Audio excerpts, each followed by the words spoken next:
frustration is you know that people need more, and somehow they don't latch on, they don't catch on.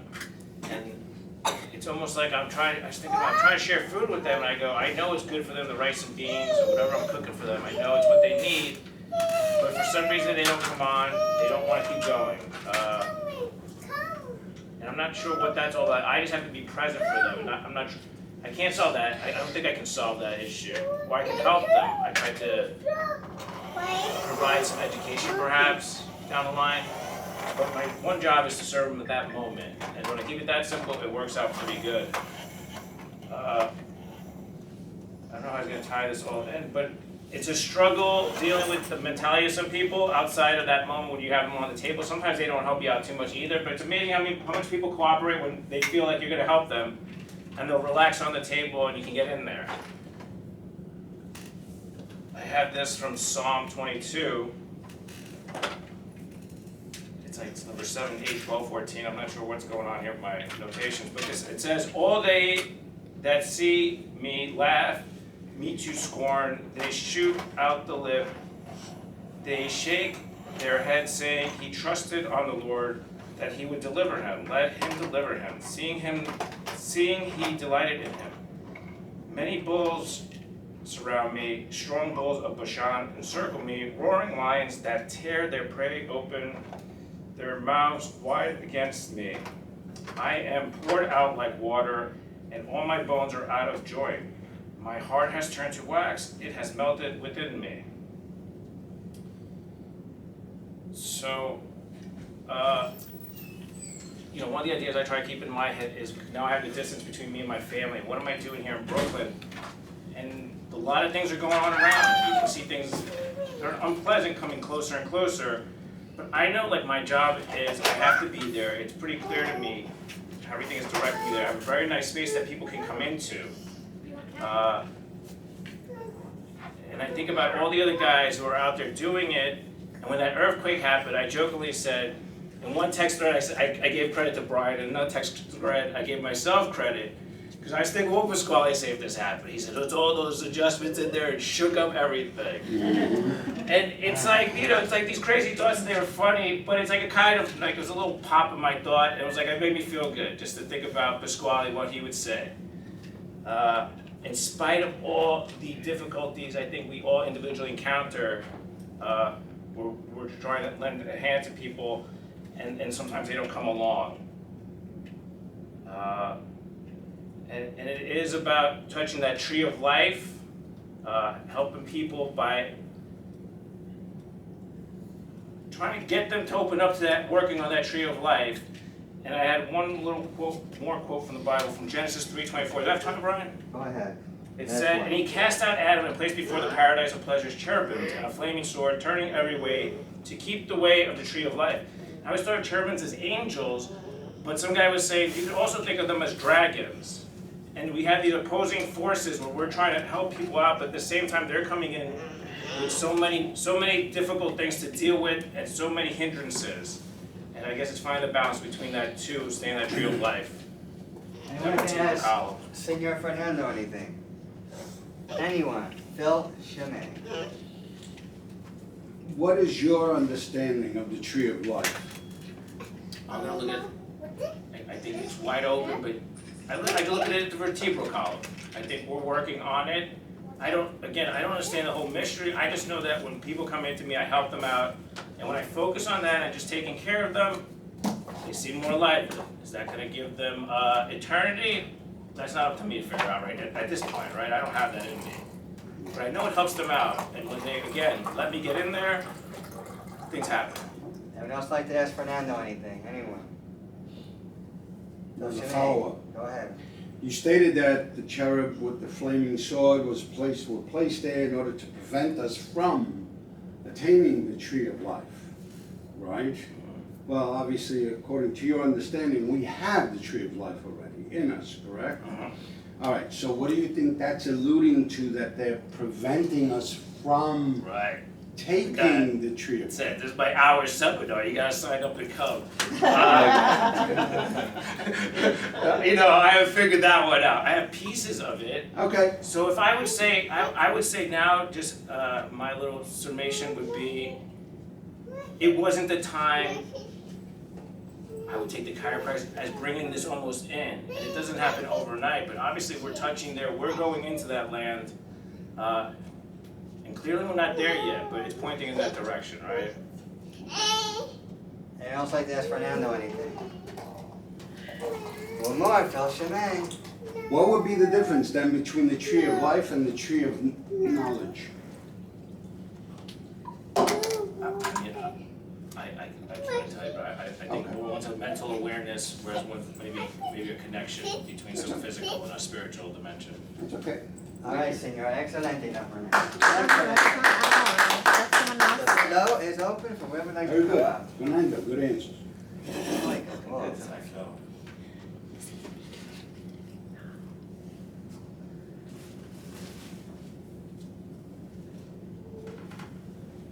Anyone?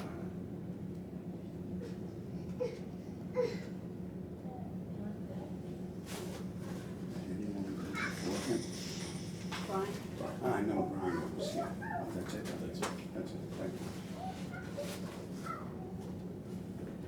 Once again, the floor is open.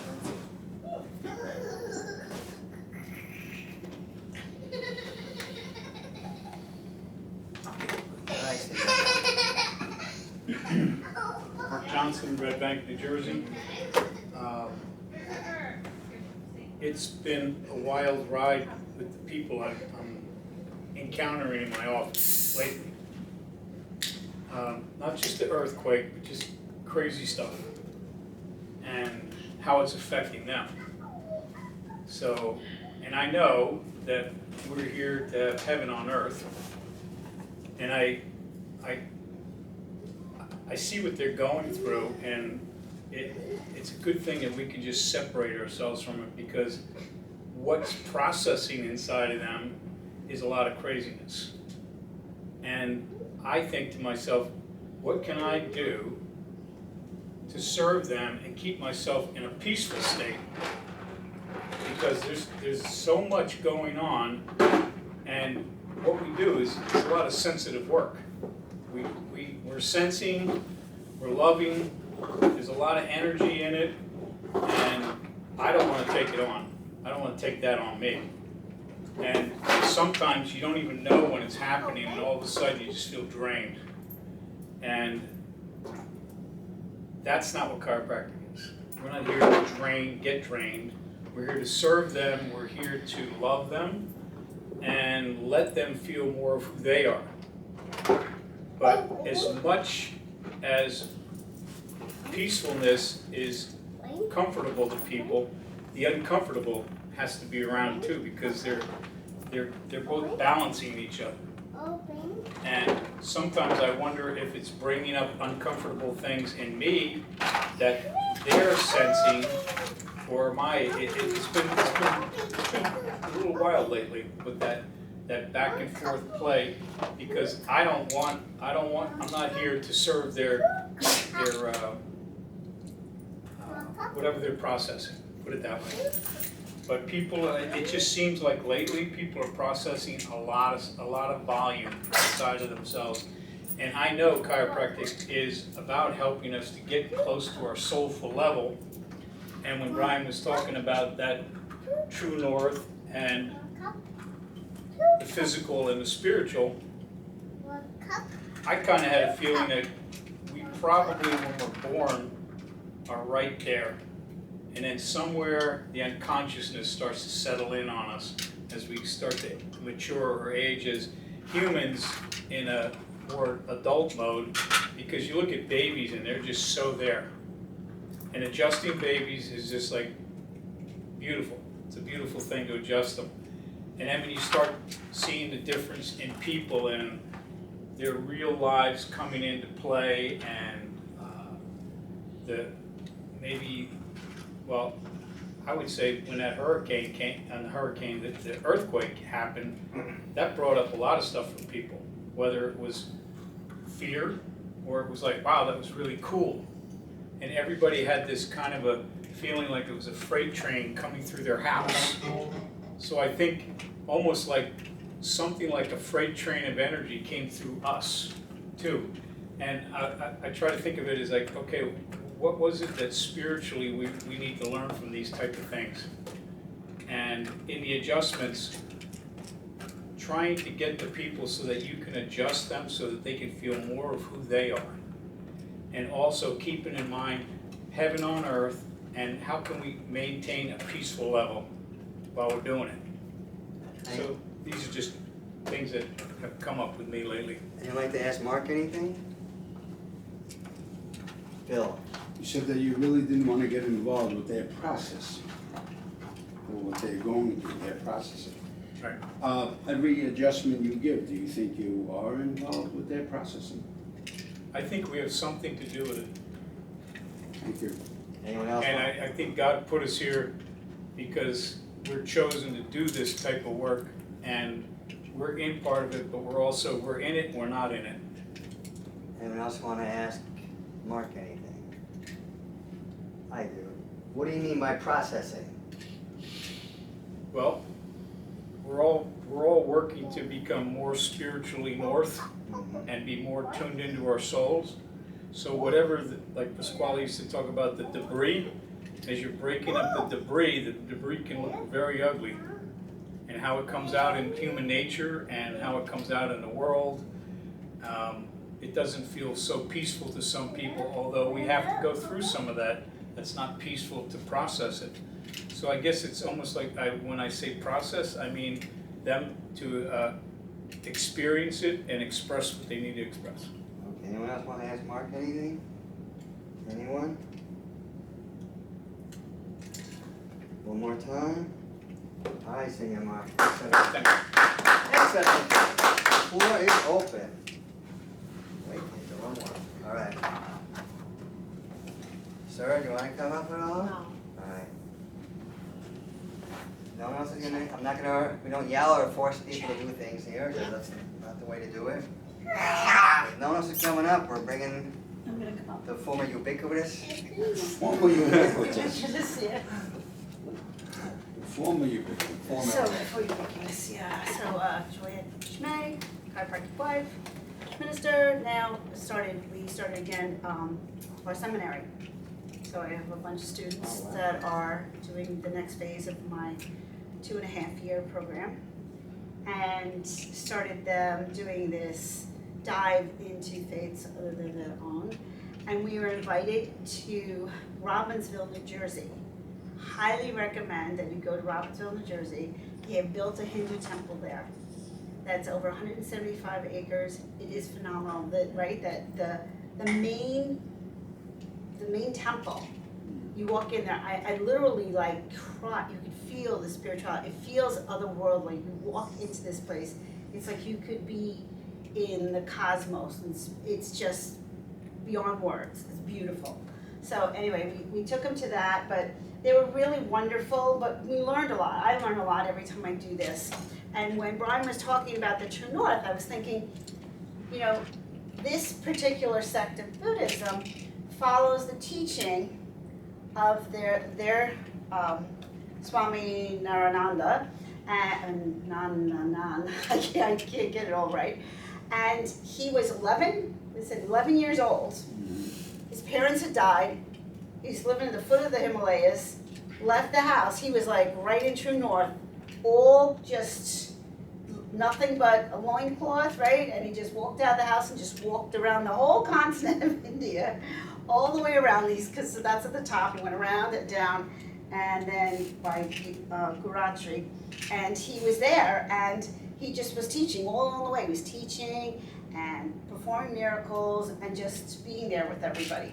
So then he was supposed to pass on his lineage to somebody, and in those days you didn't pass. You took the smart. He took a regular guy. Like, they don't do that. Like, you have to be in the Brahmin caste, and he threw all that stuff out. So it's a really beautiful story, but it started out with someone like that.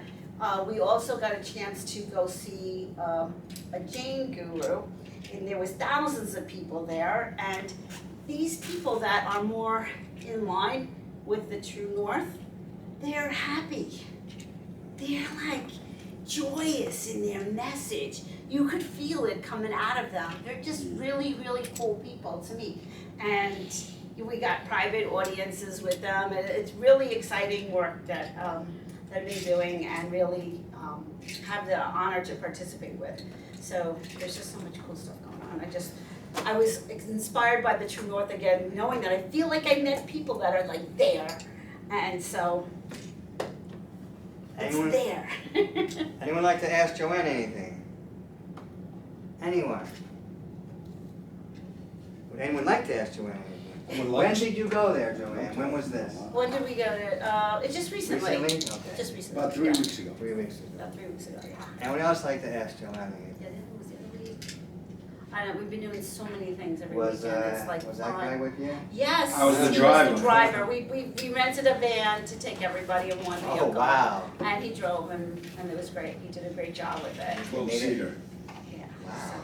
Very impressive. So it was really, really great. I said, hold my wife, hold my wife. Yeah, Anyone yeah. else want to ask Miss Joanne? Oh, they were great. They had like a professor of religious studies give us a class and do the whole thing, and private tours and rooms. They were really great. They're really wonderful people there. It's a cool experience. Anyone? All right, Miss All Joanne. right. Thank you very much. So, thank you. The floor is open, folks.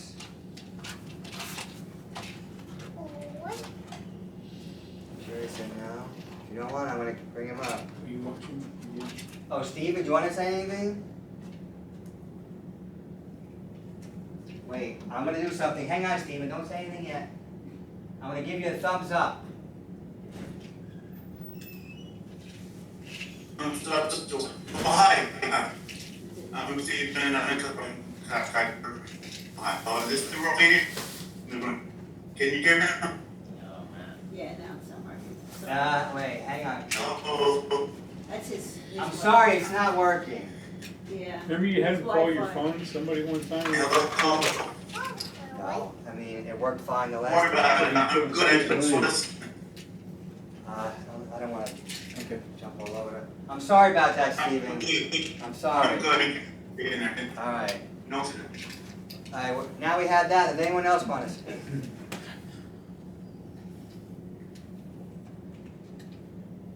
If not, we're gonna bring up the. Well, Phil just good. You wanna speak, Mr. Senor Rocco?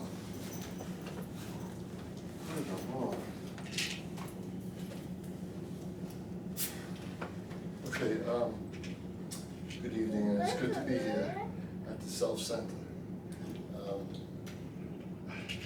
I wanted to say something tonight. You know, there's so much, Brian talked about chaos last week, and it seems to me like there's so much chaos going on outside, in the world outside. And for like the last few months, I've really said, you know, we really need an answer. So, I remember what Pasquale wrote, and I'm sure we're all familiar with this, but Pasquale said, spiritually, all suffering and sickness is non-existent.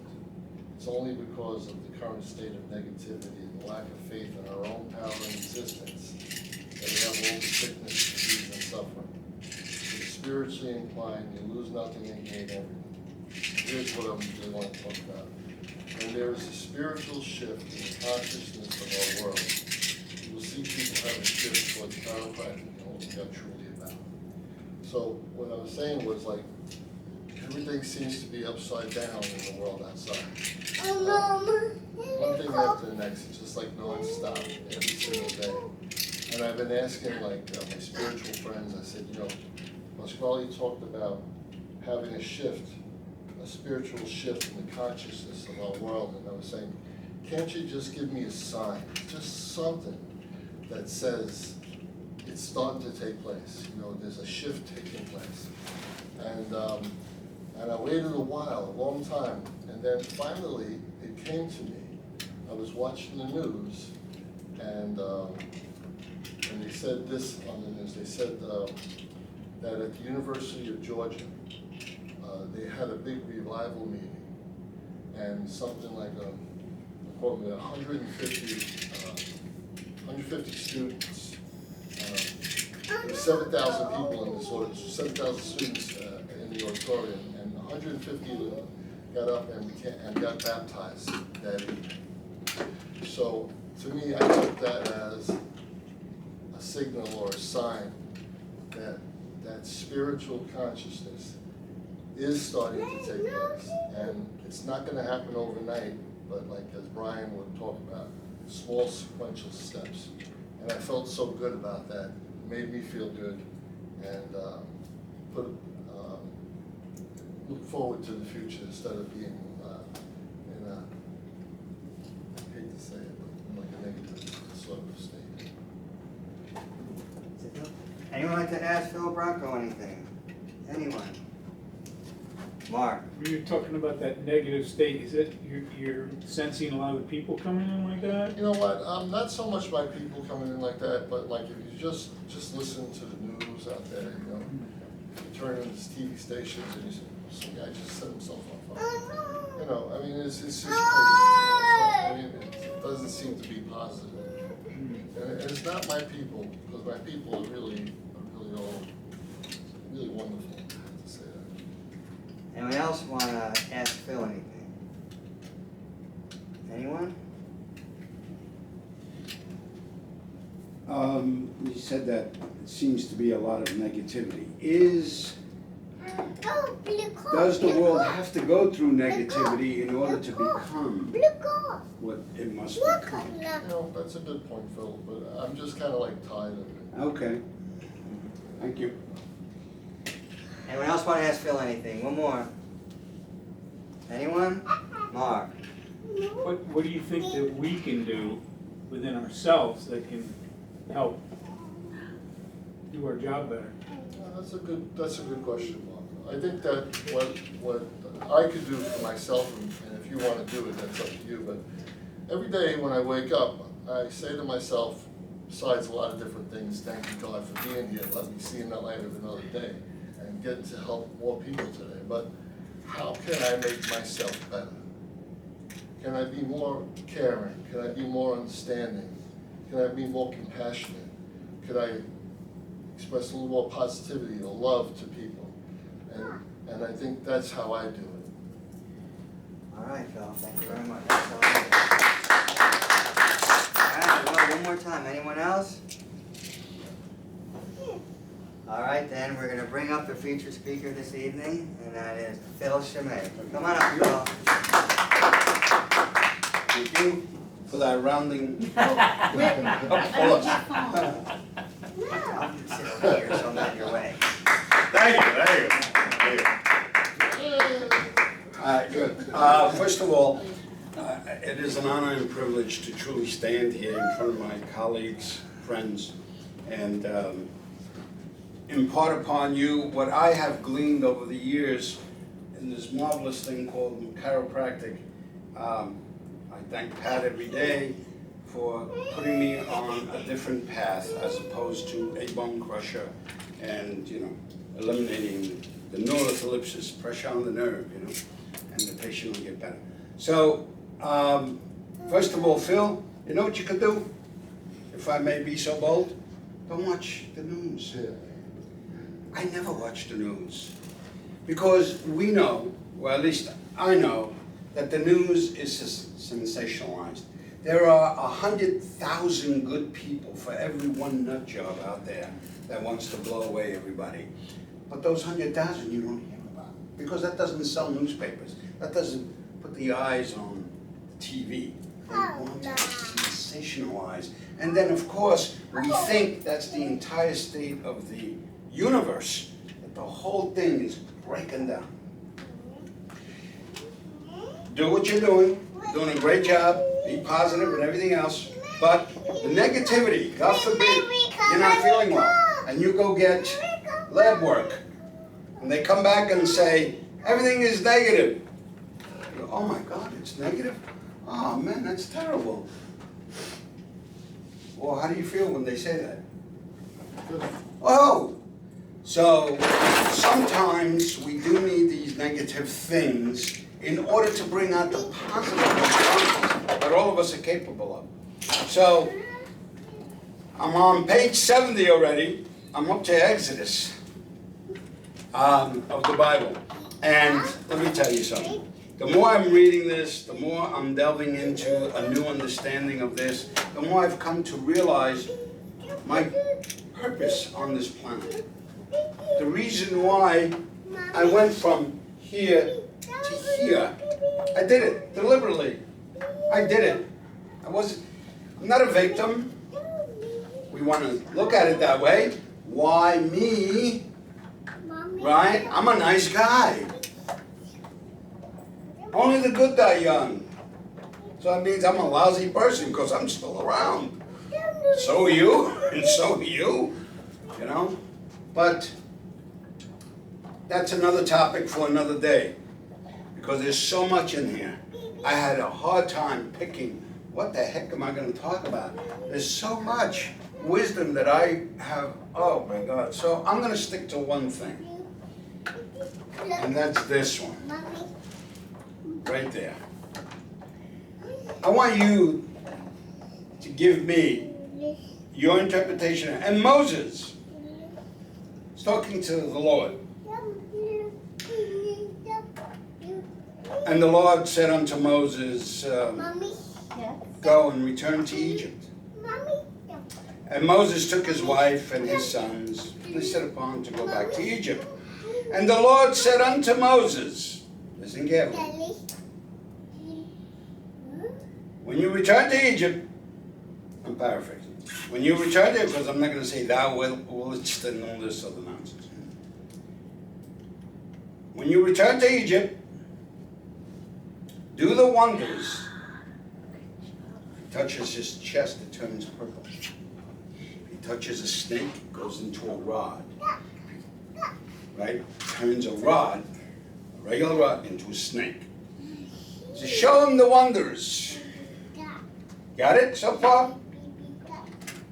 Before the Pharaoh, which I will put in your hand. But, the Lord said, I will harden his heart, that he shall not let the people go.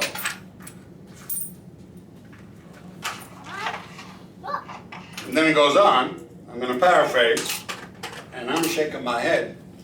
If this is an actual historical event, God is talking to this guy named Moses, and he's telling him, go down to Egypt, tell Pharaoh to let my people go. But I'm going to harden his heart, so he's not going to listen to you.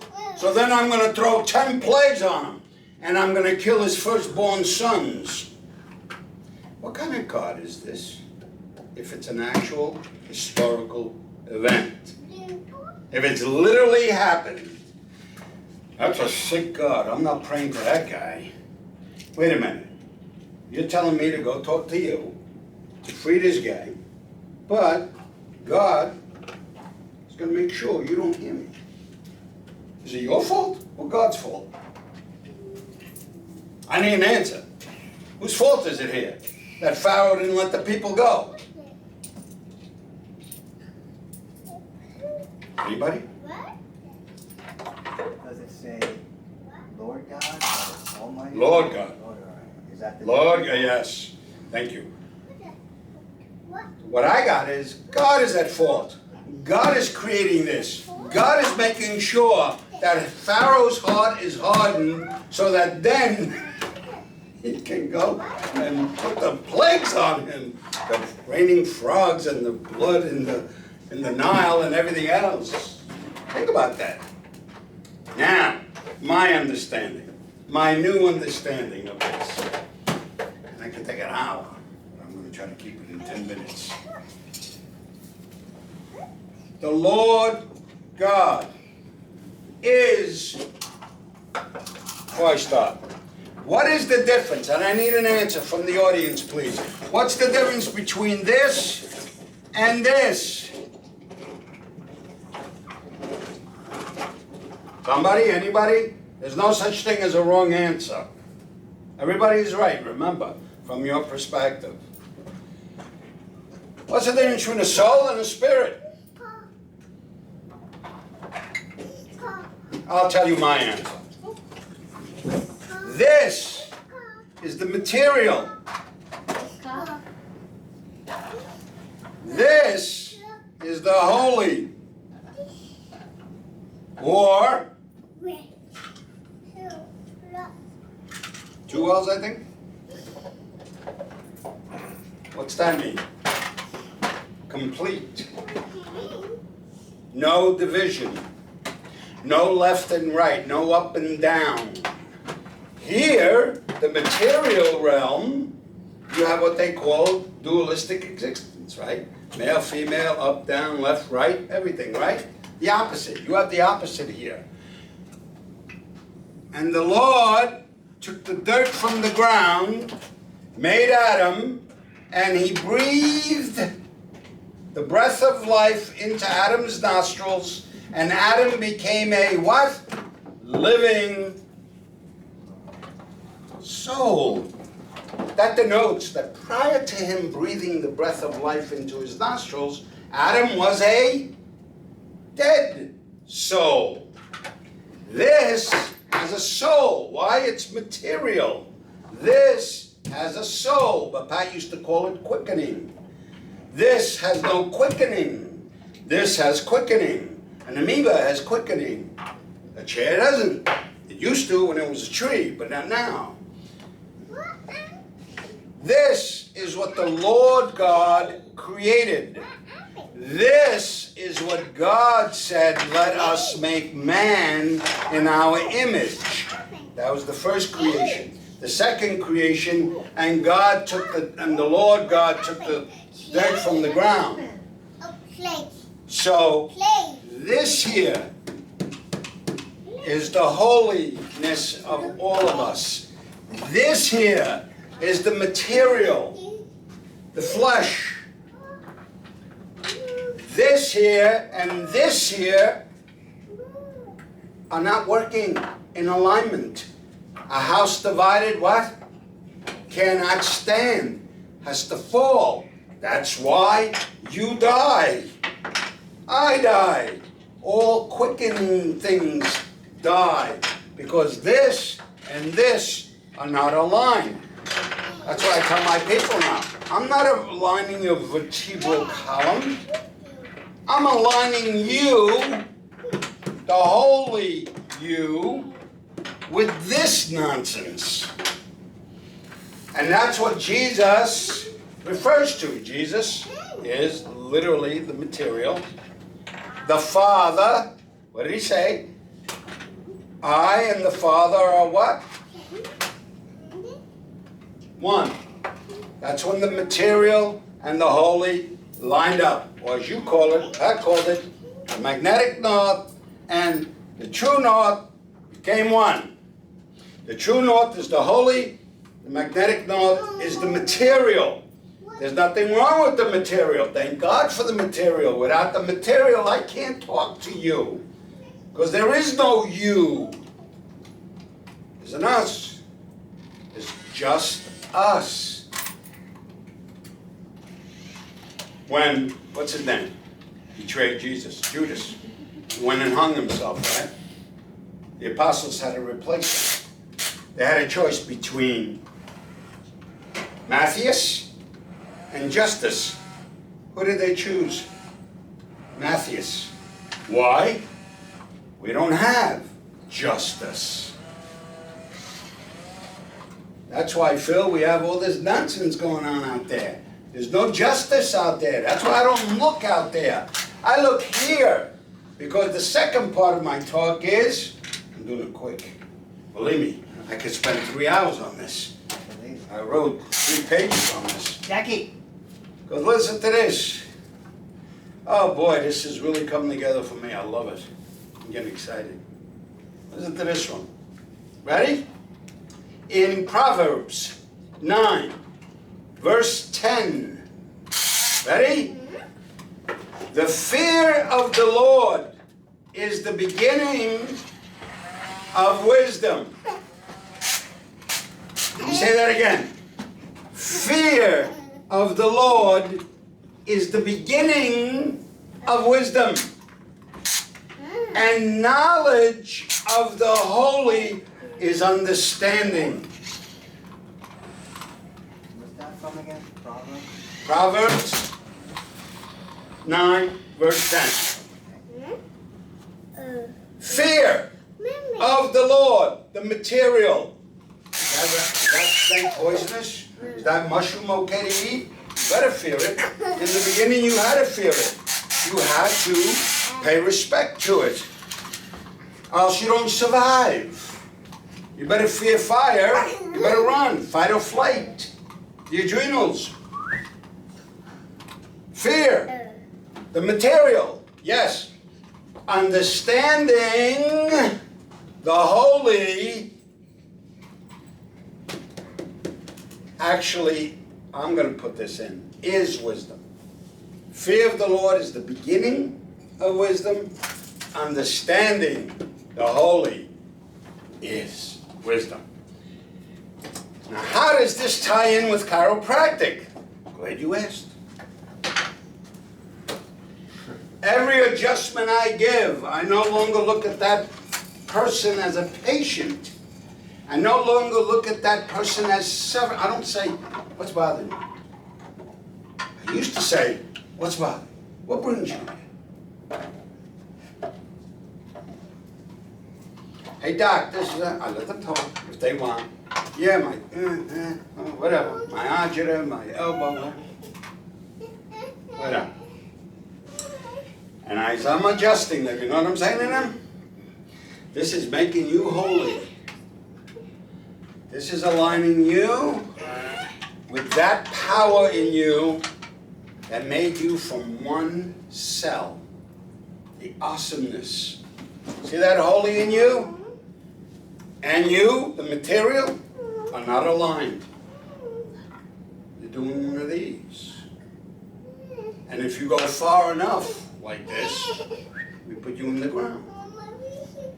So let's keep you more aligned, not so that your backache can go away.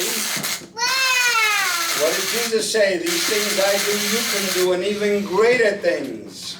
What the heck was he talking about? That's another topic for another day. But it's unbelievable what's coming to me, and I'm writing everything down. And I'm typing. The typing is my problem. I need somebody to type all this stuff because it takes me a long time to type. But the amazing thing is, you ready? Who's the guy, the only Pharisee that listened to Jesus? What was his name? Do you remember? Nicodemus. Nicodemus was the only guy that listened. Now, all the other Pharisees wanted to get rid of this guy. But Nicodemus, and you know what the word Nicodemus means? What? Victory of the people. Now, what does that victory mean? You got a sword? You killed somebody else. No. Nicodemus, in order for us to truly be victorious, as the Essenes, the book of the Essenes that I read, in there is really cool. It says, you know what your greatest foe is? I know you don't like this. Your ego. Your ego is the material. The holy is that which made the ego. I love my ego. People that don't want their ego, you know what happens to them? They get Alzheimer's. Alzheimer's, you don't know who the hell you are. You don't know where you live. My ego tells me I live over there. I'm Phil Scime. I'm talking to Brian. That's what my ego does. But my ego can also enslave me by saying, oh yeah, I know what you did to me last week. The hell with you, brother. I hate you. So it can either serve me or enslave me. And most people allow their egos to enslave them. I love my ego. Let go of my ego. I tell people, let go of my ego. I love it. But I understand what they're trying to tell me. Don't let it enslave you. And Nicodemus, the victorious one for the people, this is what he's talking about. He's allowing the holy and the material to align, because Jesus, I told you, means earth pig, which is the ego. And who buried Jesus? Nicodemus took the body down and put it in the tomb. The victorious people bury their ego so that Christ consciousness resurrects with the Holy One. Resurrects.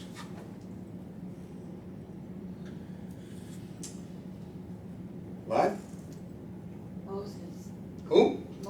Oh, way down, Moses.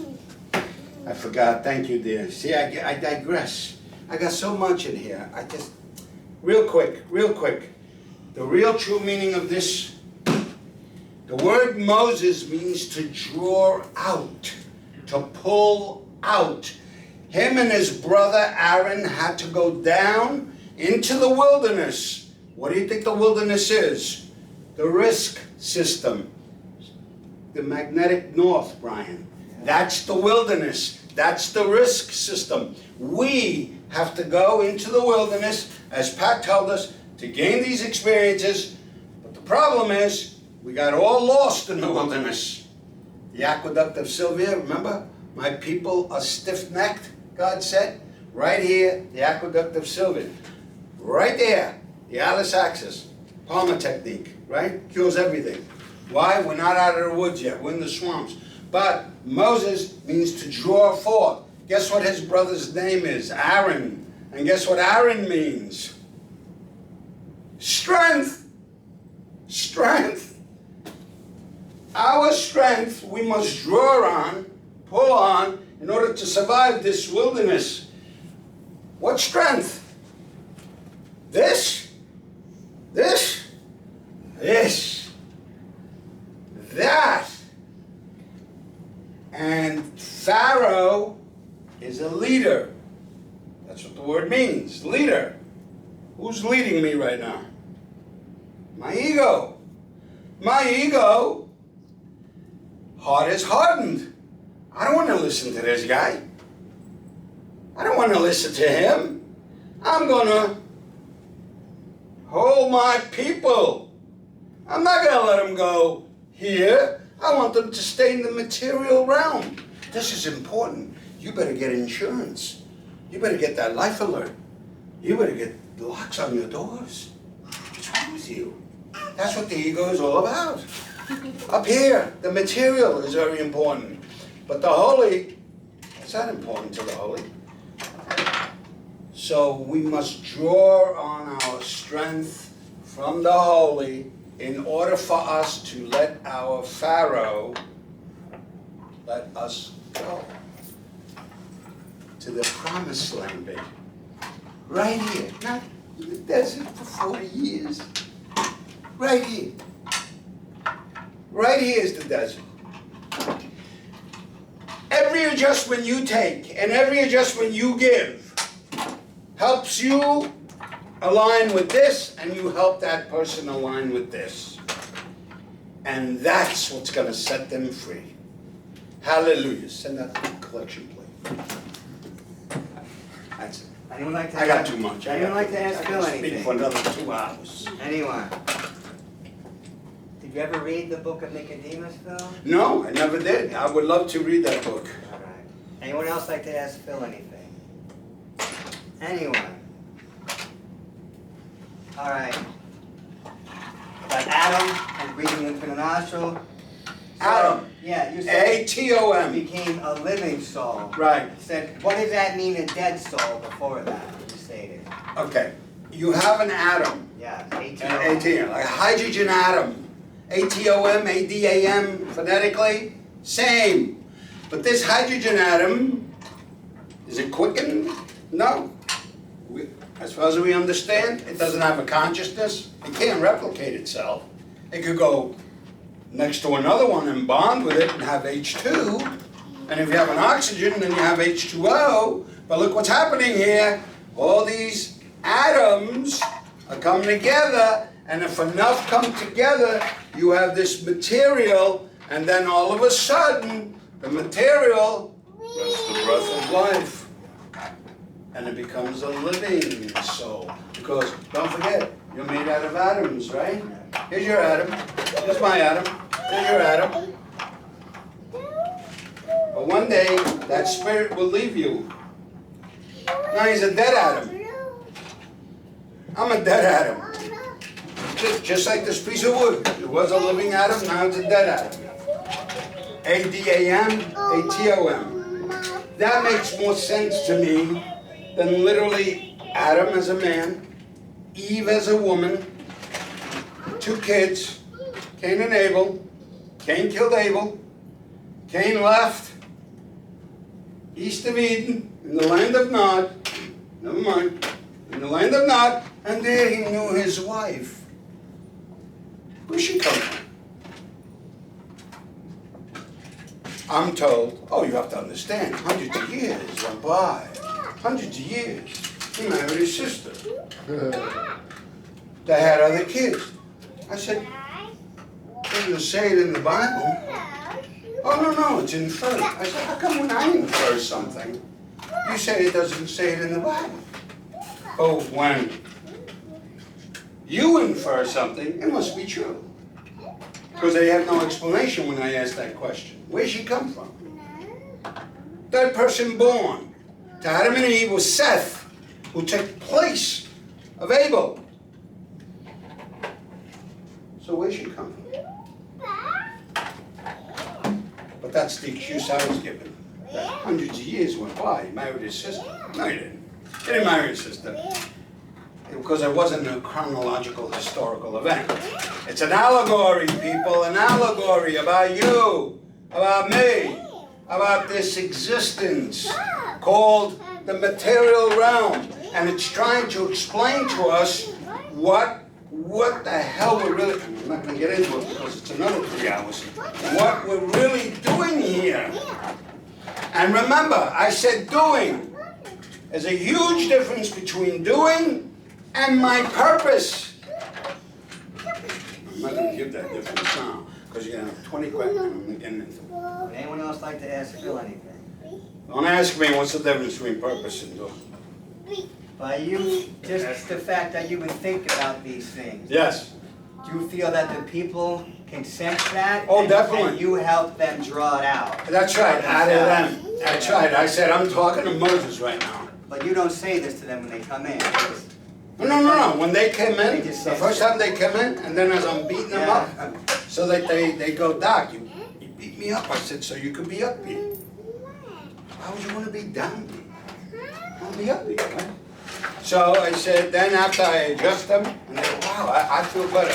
I go forth, Moses. The Aaron in you, the brother in you, has come forth. And we aligned you with this. I have a little board in my little office I made out of the garage. I have a little board. Only you can heal you. Chiropractic removes the interference. What causes the interference? And they'll go, Doc, what causes the interference? How the hell should I know? Go look in that mirror and ask yourself, what's causing that interference? I can tell you what's causing my interference. I have no idea what's causing yours, but I do know this. You lie down. This and this will align, and you'll shine, baby. Anyone else want to ask Phil anything? No, it's a book, and it's written. But I was just thinking, like, if Moses said, okay, people can just come across to leave Egypt, would it have been a better story? You know what I'm saying? It would have been like a better story. But No, not letting them I'm go. glad you asked that, Phil. That's right. The reason why it was written this way is because it's explaining what in the hell we're doing here, and I'm not getting into it. If they wrote it a different way, it wouldn't explain why I'm here. See, everything written in this book, for me, it never made sense as an actual historical, chronological event. For me, I couldn't put the pieces together. Now that I read it as an allegory of me, literally me, and you, and the existence of this, what we call the three-dimensional existence, space-time continuum. You know what the word Eve means? I'll give you a little bit. You know what the word Eve means? Eve. It means the moment before, like the eve of destruction. The moment before destruction. You've heard this song, right? Wire, whatever his name is. We're on the verge of the eve of destruction. The point is, Eve means the event before. And you know, she was made out of what? The rib? You know what the word rib is? That which supports. Not protects. This protects the internal organs, we're told, right? Yes. But there's another meaning for rib. course. What did God say? Man should not be alone. Partner. But they didn't tell us she was there to support us. See? Now I'm rewriting this book so the truth comes out and the women should get their just dues. You guys support us and I'll prove it. Male, M-A-L-E. Spell female, F-E-M-A-L-E. Correct? You ever hear the expression behind every successful man is what? A good woman or a strong woman. What's Fe chemical symbol of? Iron. Iron. What's iron denote? Strong. Strength. Male behind Fe. Every successful male is a strong woman. Female. Fe. It's right there. We've just been blinded to it. We gotta give you kudos, man. Without you guys, we're nothing. So that's why rib, not literally this thing. Rib means you're our support system. Without them, we're nothing. Anyone else want to Right? ask Phil anything? Good Anyone? looking. Good looking. Jackie, you want to ask him something? Say apple. Apple. Anyone? Listen, there's a lot. It blew me away. I had to digest it for 3-4 days before I wrote it down. I said, let me make sure. I read it, reread it, did the research, looked up the words 5-6 different times, the Hebrew translation, the Greek translation. I did everything. That's why it's taken me so long, because I have to make sure.